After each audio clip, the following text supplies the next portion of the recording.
ভাই, আপনারা কেমন আছেন? আমরা এসেছি নিউ একটা ব্লগ নিয়ে। আমরা এখানে খাবো পুডিং।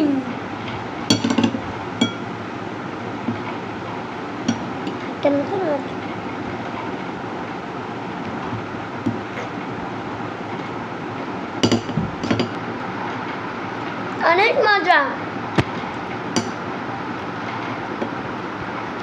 বানিয়ে খাবে।